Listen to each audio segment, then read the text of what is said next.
ప్రియులారా, బాగున్నారా? ప్రభువైన యేసుక్రీస్తు నామములో మీకు శుభములు తెలియచేస్తూ ఉన్నాం. ఈరోజు క్యాలెండర్లో ఉన్నటువంటి దేవుని యొక్క వాక్య భాగాన్ని మనం ధ్యానం చేసుకుందాము. యెషయా గ్రంథము 49వ అధ్యాయము 16వ వచనము. యెషయా గ్రంథము 49వ అధ్యాయము 16వ వచనం నేను చదువుతాను, జాగ్రత్తగా గమనించండి. చూడుము, నా అరచేతుల మీదనే నిన్ను చెక్కి ఉన్నాను. చూడుము, నా అరచేతుల మీదనే నిన్ను చెక్కి ఉన్నాను. ప్రియులారా, ఈ మాట దేవుడు ఇశ్రాయేలు ప్రజలను గురించి చెప్పబడుతూ వచ్చినటువంటి మాట. ఎందుకు ఈ మాట చెప్తూ ఉన్నాడు అంటే, ఇక్కడ ఇశ్రాయేలు ప్రజలు మరి బబులోను సామ్రాజ్యంలో ఉన్నప్పుడు, బబులోనులో ఉన్నప్పుడు ఎంతగానో వాళ్ళు బాధపడి వేదన అనుభవిస్తూ వచ్చారు. అందుకని అక్కడ ఆయన దేవుడు అంటున్నాడు, నేను నా అరచేతుల మీదనే నిన్ను చెక్కి ఉన్నాను అంటున్నాడు. దానికి కారణం ఏమిటి అంటే, బబులోనులో ఉన్నటువంటి ప్రజలు అనేకమైనటువంటి శ్రమలను ఎదుర్కొంటూ ఉన్నటువంటి ఈ ప్రజలు ఏమనుకుంటున్నారు అంటే, వారి జీవితాలలో ఎందుకు అంటే వారికి ఉన్నటువంటి సమస్యలను బట్టి, వారికి ఉన్నటువంటి అవమానకరమైనటువంటి ఆ స్థితులను బట్టి వారు ఎంతగానో కృంగిపోయి ఎంతగానో బాధ అనుభవిస్తూ ఉన్నటువంటి ఆ దినాలలో వాళ్ళు అనుకుంటున్నారు 14వ వచనంలో, అయితే సియోను అనుకుంటుంది, యెహోవా నన్ను విడిచిపెట్టి ఉన్నాడు, ప్రభువు నన్ను మరచి ఉన్నాడు అని అనుకొనుచున్నది. చూసారా ప్రియులారా, సియోను అనుకుంటున్నటువంటి మాట ఏమిటంటే, యెహోవా నన్ను విడిచిపెట్టాడు, ప్రభువు నన్ను మరచి ఉన్నాడు. ఎందుకు అంటే, సంవత్సరాల తరబడి వాళ్ళు అనుభవిస్తున్నటువంటి ఆ శ్రమలను బట్టి, సంవత్సరాల తరబడి వారు పడుతున్నటువంటి ఆ బాధలను బట్టి వారి హృదయంలో వారు అనుకున్నటువంటి మాట ఏమిటంటే, నా ప్రభువు నన్ను విడిచిపెట్టేశాడు, నా ప్రభువు నన్ను మరచిపోయాడు అని సియోను అనుకుంటా ఉంది. ఈనాడు ప్రియులారా, వాక్యం వినేటువంటి మన జీవితాలలో కూడా అనేక సార్లు మనకున్నటువంటి ఆ సమస్యను బట్టి, మనకున్నటువంటి ఆ కష్టమును బట్టి ప్రార్థన చేస్తూ ఉన్నాం. మన ప్రార్థనకు జవాబు రావట్లేదు. ఎంతగానో కన్నీరు కారుస్తూ ఉన్నాం, జవాబు రావట్లేదు. ఎంతో మనము మరి బాధపడుతూ మనము ఎదురు చూస్తూ ఉన్నాం, కానీ జవాబు రాలేదు. అప్పుడు మనం ఏమనుకుంటాం, దేవుడు నన్ను మరచిపోయాడా ఏంటి, దేవుడు నన్ను విడిచిపెట్టాడా ఏంటి, నేను ఎంత ప్రార్థన చేస్తున్నా నా ప్రార్థన ఆలకించట్లేదు, నేను ఎంతగా మొరపెడుతున్నా నా మొర ఆలకించట్లేదు, నాకు జవాబు రావట్లేదు అని అనేక మార్లు మనం అనుకుంటూ ఉన్నాం. ప్రియులారా, అయితే దేవుని వాక్యం ఏం చెప్తుందంటే, నేను నిన్ను విడువను, నేను నిన్ను మరువను అని దేవుని యొక్క వాక్యం సెలవిస్తుంది. ప్రియులారా, ఆ విధముగా అనుకుంటున్నటువంటి ఆ సియోనుతో ప్రభు ఏం చెప్తూ ఉన్నాడంటే, స్త్రీ తన గర్భమున పుట్టిన బిడ్డను కరుణింపకుండా తన చంటి పిల్లను మరచునా, వారైనా మరచుదురు గాని నేను నిన్ను మరువను. చూసారా ప్రియులారా, ఇక్కడ దేవుడు తన యొక్క ప్రేమను, దేవుడు తన యొక్క హృదయంలో ఉన్నటువంటి మరి ఆ ప్రేమను తెలియచేయటానికి ఎవరితో పోల్చుకుంటున్నాడు? గర్భమున పుట్టినటువంటి, గర్భంలో కన్నటువంటి ఒక స్త్రీనితో పోల్చుకుంటూ ఉన్నాడు. గర్భంలో పుట్టినటువంటి ఒక స్త్రీ, గర్భమున పుట్టినటువంటి ఆ స్త్రీ తన బిడ్డను ఎప్పుడు కూడా మరచిపోదు అని చెప్తా ఉన్నాడు. నిజమే ప్రియులారా, మన గర్భంలో పుట్టినటువంటి మరి ఆ కుమారుడు కావచ్చు, కుమార్తె కావచ్చు, ఎప్పుడు కూడా మనం మర్చిపోం. ఎప్పుడు కూడా మనము ఏ మాత్రము కూడా నిర్లక్ష్యము చేయము. ఎందుకు అంటే, మన పిల్లలు అని వాటిలో ఆలోచన కలిగి ఎంతగానో మనము ప్రేమిస్తాము, ఎంతగానో మనము పిల్లలను హక్కున చేర్చుకుంటాం. అయితే ప్రియులారా, మరి యేసుక్రీస్తు ప్రభువారు దేవుడు ఏమంటున్నాడంటే స్త్రీ తన గర్భమున పుట్టిన బిడ్డను కరుణింపకుండా మరి మరచునా, వారైనా మరచుదురు కానీ నేను నిన్ను మరువను. కాబట్టి దేవుడు సియోను ప్రజలతో చెప్తున్నటువంటి మాట ఏమిటంట, నేను నీ ప్రజలను ప్రియులారా నేను మరచిపోను అని చెప్తా ఉన్నాడు. స్త్రీ తన గర్భమున పుట్టిన బిడ్డను కరుణింపకుండా తన చంటి పిల్లను మరచునా, వారైనా మరచుదురు కానీ నేను నిన్ను మరువను. కాబట్టి దేవుడు చెప్తున్నటువంటి మాట నేను నిన్ను మరువను అంటున్నాడు. ప్రియమైన సహోదరుడా, సహోదరి, దేవుని వాక్యం వింటున్నటువంటి నువ్వు ఎదుర్కొనేటువంటి ఆ కష్టాలు, నువ్వు ఎదుర్కొనేటువంటి ఆ సమస్యలు, ఇరుకులు, ఇబ్బందులు, మరి వాటిని బట్టి నీ హృదయంలో ఎంతగానో కుమిలిపోతూ ఉన్నావా? అయ్యో, నా పరిస్థితికి ఇంతే, నా జీవితంలో ఎవరు కూడా ఇంకా కలుగు చేసుకునేటువంటి వారు ఎవరు లేరు, అయ్యో నా జీవితం పాడైపోతుంది, నా జీవితం పతనమైపోతుంది అని బాధపడుతూ ఉన్నావా? దేవుడు నన్ను మరచిపోయాడు, దేవుడు కూడా నేను ఎక్కువైపోయాను, దేవుడు కూడా నా విషయంలో పట్టింపు లేకుండా ఉన్నాడు అని ఒకవేళ బాధపడుతూ ఉన్నావా? దేవుడు చెప్పేటువంటి మాట ఏమిటంటే, ఒకవేళ స్త్రీ తన గర్భమున పుట్టిన బిడ్డను మరుస్తారేమో, నేను మాత్రం నిన్ను మరువను అని చెప్తున్నాడు.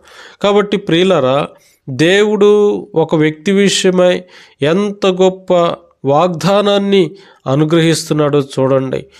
వారైనా మర్చిపోతారేమో కానీ నేను మాత్రం నిన్ను మరువను. స్వయాన దేవుడే చెప్తూ వచ్చినటువంటి మాట. ప్రియులారా, ఒకవేళ నీవు మరి పడుతున్నటువంటి కష్టమును బట్టి, శ్రమను బట్టి దేవుడు నన్ను వదిలిపెట్టేశాడు, అందుకే నేను ఇలా ఉన్నాను అనుకుంటున్నావేమో. దేవుడు నిన్ను పరీక్షిస్తూ ఉన్నాడు. నీ కష్టము ద్వారా, నీ శ్రమ ద్వారా, నీ హృదయంలో ఉన్నటువంటి పోరాటాలను ఆయన చూస్తూ ఉన్నాడు. ఆయన నిన్ను చూస్తూ ఉన్నాడు. కాబట్టి ఆయన మన జీవితంలో దేవుడు గొప్ప కార్యములు చేసేవాడుగా ఉంటూ ఉన్నాడు. మనలను విడిచిపెట్టి మనలను ఎడబాసేవాడుగా లేడాయన. అందుకనే 115వ కీర్తనలో ఇక్కడ చెప్తున్నటువంటి మాట ఏమిటంటే, ఇక్కడ వాళ్ళు కీర్తనాకారుడు చెప్పేటువంటి మాట ఏమిటంటే, యెహోవా మమ్మను మరచిపోలేదు, ఆయన మమ్మను ఆశీర్వదించును. చూసారా ప్రియులారా, ఇక్కడ అనుభవంలో చెప్తున్నటువంటి మాట కీర్తనాకారుడు, యెహోవా మమ్మను మరచిపోలేదు. మా కష్టం వచ్చింది, దేవుడు మమ్మను మరచిపోలేదు. శత్రువులు మా మీద తిరుగుబాటు చేస్తూ వచ్చారు, అయినా దేవుడు మమ్మను మరచిపోలేదు.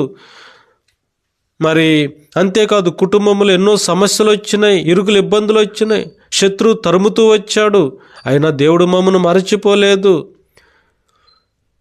మరి ఎంతగానో నేను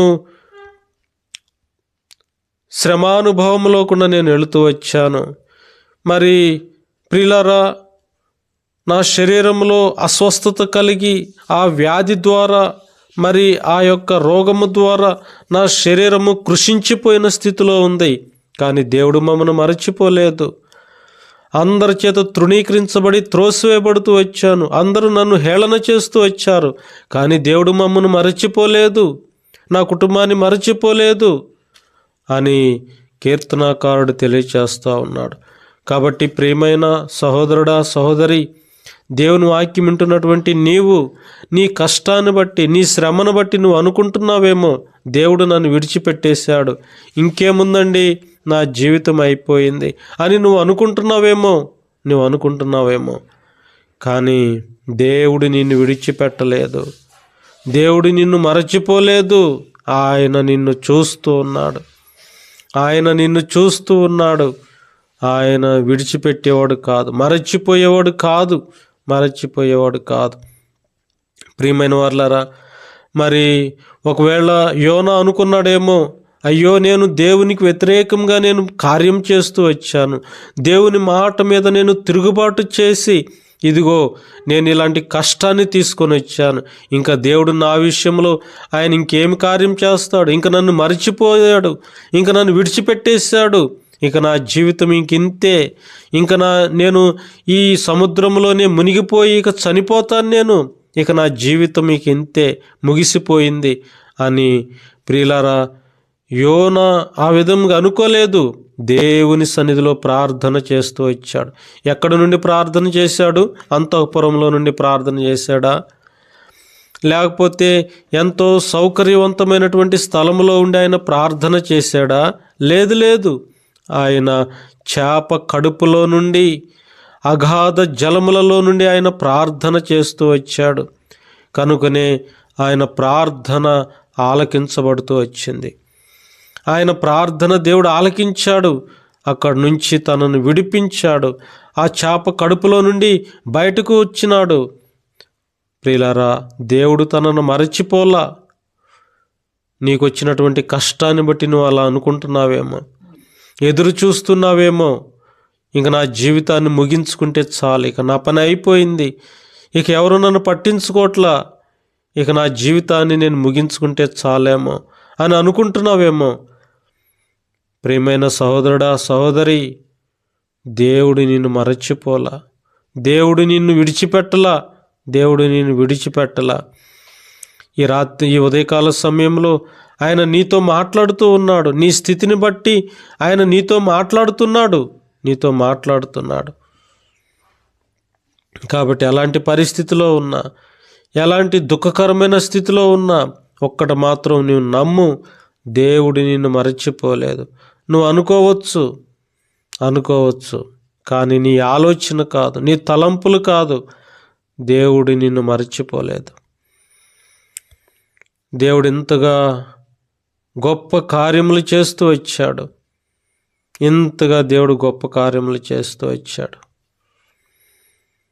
ప్రియమైన సహోదరుడా, సహోదరి, నీ జీవితంలో కూడా దేవుడు గొప్ప కార్యాలు చేస్తాడు, అలాగే మేలు చేస్తాడు.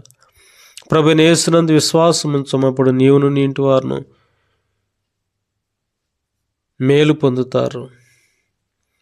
ప్రార్థన చేసుకుందాం. పరిశుద్ధుడు అయిన మా తండ్రి, నమ్మకమైన మా దేవా, యేసు ప్రభువా, మీకే స్తోత్రాలు, వందనములు చెల్లిస్తున్నాను. యేసయ్యా, అవును, స్త్రీ తన గర్భమున పుట్టిన బిడ్డను మరచున వారైనా మరుస్తారేమో, నేను నిన్ను మరువనని చెప్పారు. అవును ప్రభువా, మీరు మరచిపోయే దేవుడు కాదు నాయన. అనేక మార్లు మా పరిస్థితులను బట్టి, మా శ్రమలను బట్టి మాకు అనిపిస్తుంది దేవుడు మరచిపోయాడేమోనని. కానీ దేవుడు మరచిపోలేదు అయ్యా, మమ్మల్ని మరచిపోలేదు అయ్యా. మీకు స్తోత్రాలయ్యా నాయనా, మీకే వందనములయ్యా, స్తోత్రాలు తండ్రి. పగలంతా కాపాడి భద్రపరచండి అయ్యా. ఈ దినమంతటి కొరకు సిద్ధపరచండి ప్రభువా. మేలు కొరకు జ్ఞాపకం చేసుకోండి. ఎవరైతే వాక్యం వింటున్నారో వారిని ఆశీర్వదించండి, దీవించండి, ఆత్మీయంగా బలపరచండి, ఆదరించండి, ధైర్యపరచండి ప్రభువా. మేలు చేయమని ప్రార్థన చేస్తున్నాను. కరుణించి కటాక్షించండి, దయ చూపించండి దేవా. సహాయం చేసి మహిమ పొందండి నాయనా. ఈ దినమంతటి కొరకు సిద్ధపరచండి. ఎవరైతే ప్రార్థనా సహాయం కోరుతూ వచ్చారో నాయనా, వారి ప్రార్థనలన్నిటికీ జవాబు దయచేయండి. వారి పక్షంగా విజ్ఞాపన చేస్తున్నాం ప్రభా. సహాయం చేసి మహిమ పొందండి. వందనములు, స్తోత్రాలు, కృతజ్ఞతాస్తుతులు చెల్లిస్తూ యేసు ప్రభు నామములో, ఘనమైన నామములో ప్రార్థించి అడిగి వేడుకుంటున్నాము తండ్రి. ఆమెన్.